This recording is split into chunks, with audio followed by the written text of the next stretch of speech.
Greetings and salutations, everyone. I hope everyone is doing well today.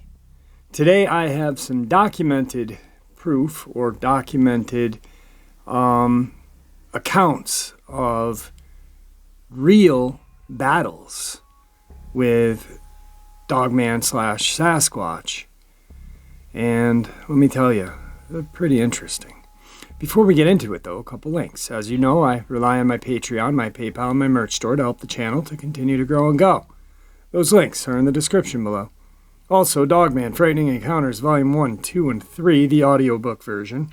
They were written by Tom Lyons, narrated and produced by me, Jeffrey Nadolny. They're available on Audible, Amazon, and iTunes, and the links to those books are in the description as well. Now, everyone, I have definitely taken enough of your time. Let's get on with today's upload, shall we?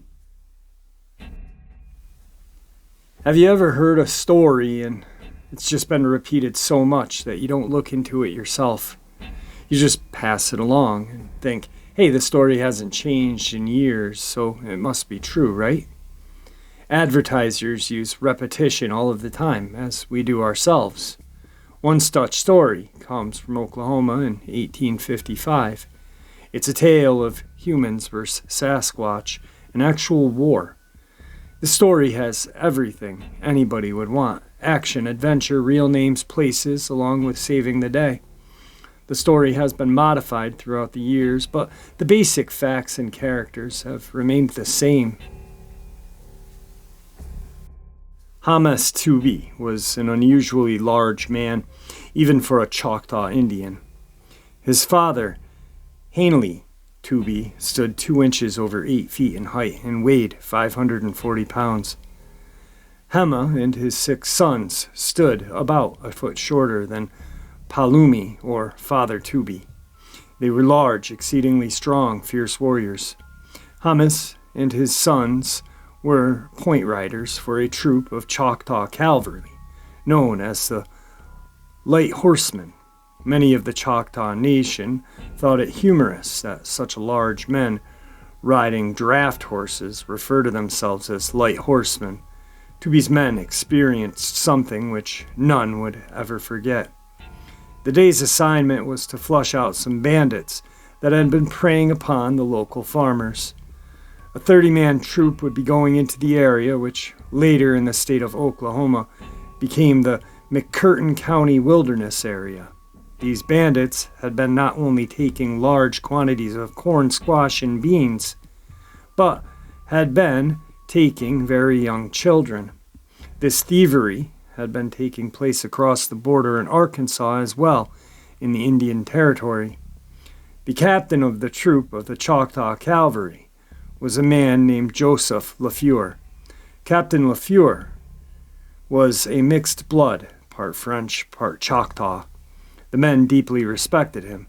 Joseph LaFleur was impeccably honest and was brave to a fault. The men had been traveling on horseback nonstop since 3 o'clock in the morning. They began their assignment at the tribal capital in Tuscaloosa, and when they finally came to the Clover River, they let their horses eat, and the men decided to rest and eat as well.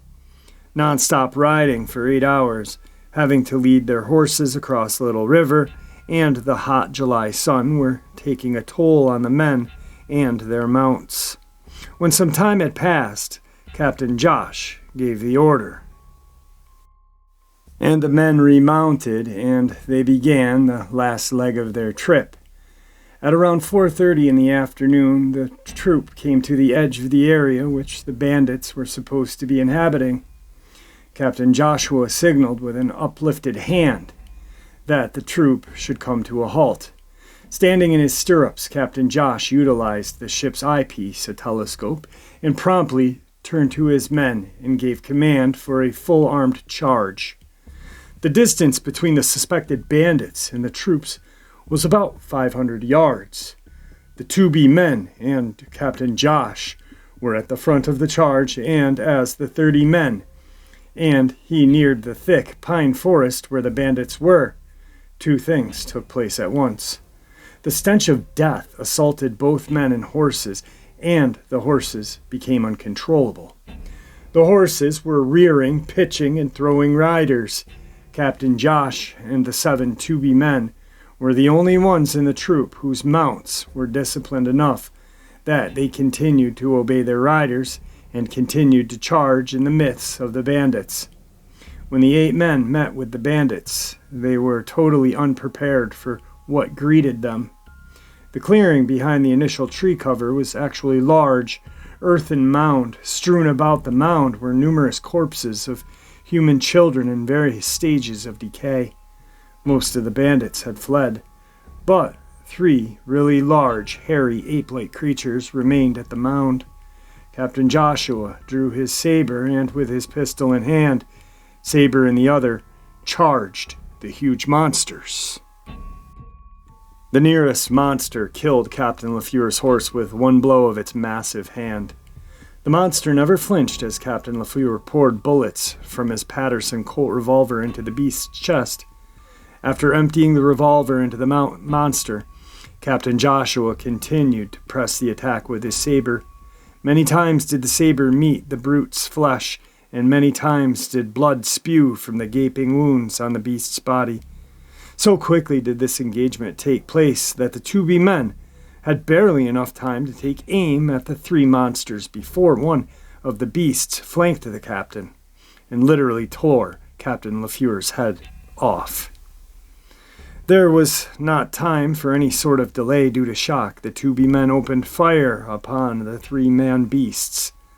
750 caliber Sharp's buffalo rifle impacted the 3 simian-appearing brutes at the same time.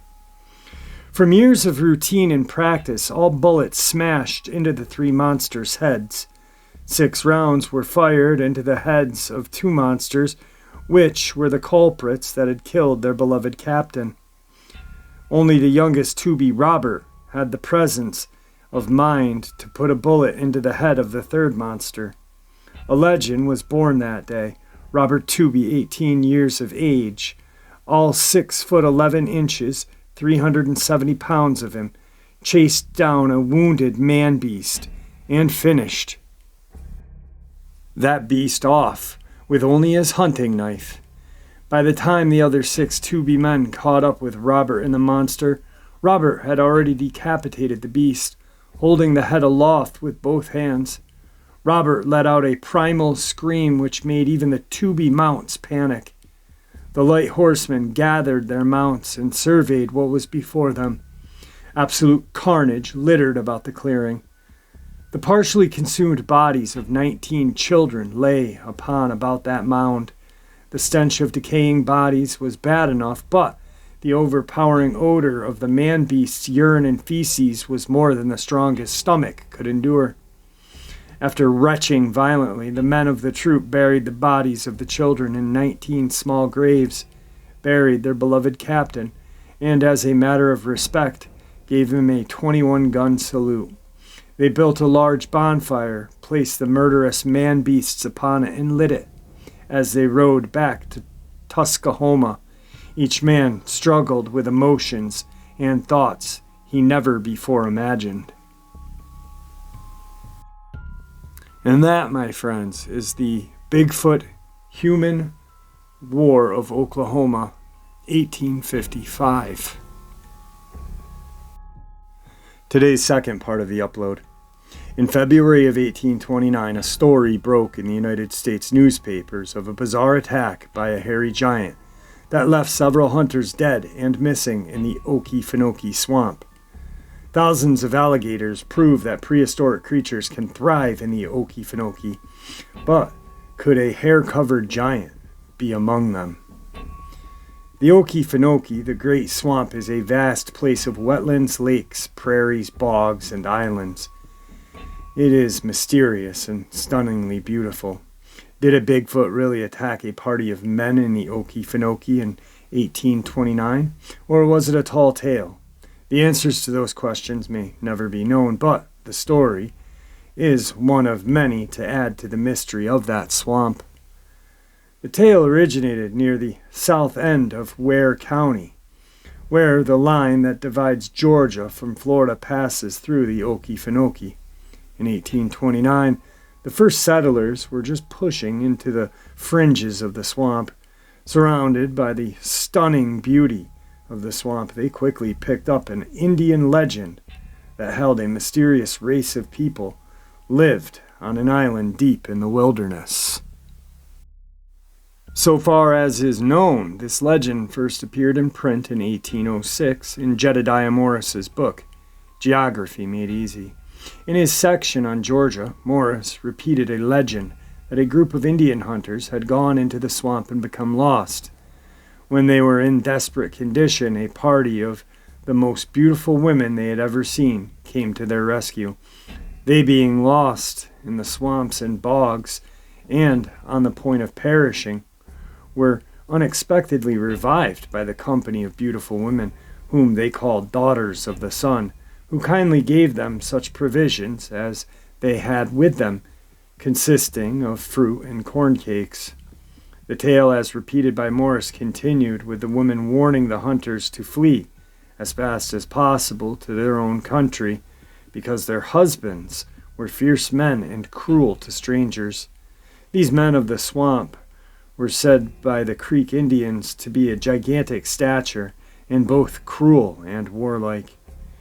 In the winter of 1828-1829 was extremely dry, and two men living on the edges of the swamp decided to explore as deep into it as they could. Accompanied by a boy, they went into the Okefenokee, and over the course of 2 weeks continued to penetrate deeper and deeper into it. As they explored the very heart of the swamp, they made a startling discovery of gigantic footprints. The length of the foot was 18, and the breadth 9 inches. The monster, from every appearance, must have moved forward in an easy or hesitating gait, his stride from heel to toe being a trifle over 6 feet. The men, as newspapers of the time noted, had seen enough, ending their expedition and retreating out of the swamp. They related to their friends and neighbors what they had seen. That is republished from the Connecticut Sentinel in February 9th, 1829, originally the Mildageville, Georgia Statesman, January 1829. The story excited and curious of a party of hunters who lived just across the Florida line. 9 in number, they went into the swamp to find the mysterious giant. They were guided by one of the members of the original party. Following for some days the direction of their guide, they came at length upon track first discovered, some vestiges of which were still remaining.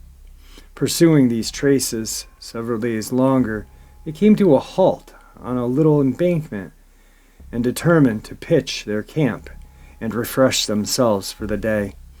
The expedition was described in detail in newspaper reports published in February of 1829. Those accounts indicated that as the hunters were discharging their guns to reload them with fresh powder for the night, a wild animal charged their camp. The next minute he was full in their view, advancing upon them with a terrible look and ferocious. Their little band instinctively gathered close in a body and presented their rifles. The huge being, nothing daunted, bounded upon his victims, and in the same instant received the contents of 7 rifles. The fight, however, did not end there.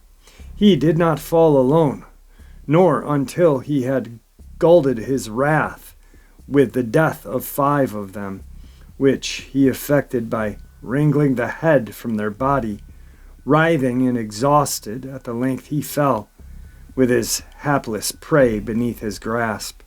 As the creature lay dying on the ground, writhing and sometimes roaring, the men who survived the attack gathered around it to make closer inspection. The creature was found to measure 13 feet from head to toe, and his breadth and volume of just proportions.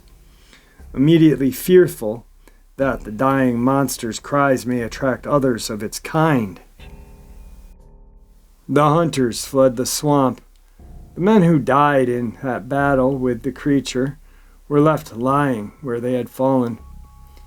It is a remarkable story. Is it true? The honest answer is no one knows.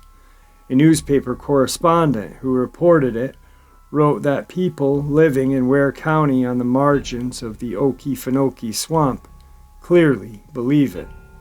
Either way, the story of the 1829 attack was one of the earliest written accounts of a creature we know today as Bigfoot or Sasquatch. Sightings of some kind of large creature in the swamp and discoveries of large footprints continue to be reported in that area to this day. Today's final encounter is just a little bonus I wanted to throw in. So me and two of my friends decided to go to a tunnel, which is like the shortest walk, but it's because you have to park in the middle of nowhere and literally walk through a pretty dense woodland. We got out of the car and start to walk up the path to the tunnel, and my friend, we'll just call him Nate, has this huge and high-powered spotlight, which I was using because he was checking out my little tack light. Nate's spotlight can reach like half a mile. It's crazy, so I decided to flash it back towards my other friend RJ's car. I see these two eyes in the woods behind the car, like halfway up this tree. My friend's like, whoa, that's pretty high, so we decide to head back towards it and check it out. We don't see the eyes, so we assume it was just an animal or something and it ran off. My friend has my light and says, whoa, it's over there now. It came close to us. It was 100% humanoid head. We even saw the arms. So RJ at this point gets sketched as hell and goes, let's get back to the car. We are at this point like 100 yards from the car. We get to the break of the dense wood path, probably 75 yards from the car, and I see the eyes again with the spotlight, even closer to us. It keeps getting close, and it's way up this tree. 7-ish feet, I'd assume. At this point, we all have our knives out because we're scared shitless. RJ goes, we gotta get to our car, but it's right there on the other side of the road. We get to the metal rebar blockade type thing that blocks the path so no one can drive their cars through the tunnels. And we don't see the eyes. We stop and are scanning the woodline on the other side of the road. And I see to our left an eye peeking at us, and it darts back behind a tree and re-peeks. And I see 100% humanoid head and arm that darts back behind the tree. At this point, we book it to the car. We get into the car and Nate winds down the back window and starts scanning with his light. We see it like 20 yards from the car and we see its head, its arms, and its feet. And again it re-hides behind the tree. RJ is in full panic because it keeps getting closer, so he floored it out of there. Nate vouches that it was a Bigfoot. RJ to this day says he has no idea what it was and does not want to talk about it. Honestly, I want to say it was a Bigfoot, but I'm so skeptical with that kind of stuff. I genuinely do not know what it was. It was 7 to 8 feet tall and kept getting closer to us. It was not an owl and was not a bear. And it was not a human because human eyes do not refract light like this did, so it was not human. Nate refuses to even go back to the tunnel. He's that scared. Probably one of the most terrifying moments of my life. The thing is it wasn't even that scary, but we were all talking on the drive home about how we all felt like dread or horror even as we pulled up to the trail before we even saw the eyes. We all agreed we never had that strange of a feeling in our entire lives. Like an immediate, insurmountable dread right as we got out of the car. It also wasn't a good idea that we decided to go at like 2 in the morning. Heck yeah! Haha! I have heard the Oklahoma Human War many times, and I've wanted to share it on the channel and just really never did. It's very interesting. I almost did it when I was doing the newspaper article story, but it really didn't line up because it's not in the newspaper. You know, there's no newspaper article of it. But I wanted to share it kind of with the other attack on humans, kind of like kind of to show that these things, Native Americans viewed these things as another tribe almost. Yes, they were hairy and they were very aggressive and warlike, but you know, they viewed them almost as another tribe, and which is remarkable because today our human nature and mental capacity would not even think, you know, we'd think monster, no respect for anything, this and that. Yet these creatures have, you know, a lot of respect for the nature. You know, Bigfoots especially have a lot of respect for nature because they live in it daily. And then we go around and just shit on everything. And, you know, I have always said that there's something going on in the woods, especially up at Humboldt County in that goddarn stupid show, that clickbait damn show. But when human beings take advantage and disrespect Mother Nature, and these things are around and they see it, I'm guessing the Sasquatch will attack. I really don't think Dogman is all that keen on Mother Nature or really even cares. I think Dogman's just this malicious apex predator that wants to just kill or scare. But yeah, I wanted to share these two with you because I think they went hand in hand together. And this last encounter was just creepy all in itself. I don't think it was a Sasquatch though. I think it was more of a Dogman because, yes, Sasquatch has gotten in trees and stuff like that, but Dogmen move very quickly through trees, and this thing was as well. So I mean, that's just my belief. And it's not because I'm a Dogman channel, because I'm really not a Dogman channel. I'm an all-around cryptid channel because I love all of the lore, facts, truth, whatever you want to call it. So anyway, I hope you guys enjoyed today's upload. Thank you for all your support. Please, everyone, stay safe, and may the Great Spirit guide you through your path, and may you all be happy. And with that, I want to say farewell and see ya!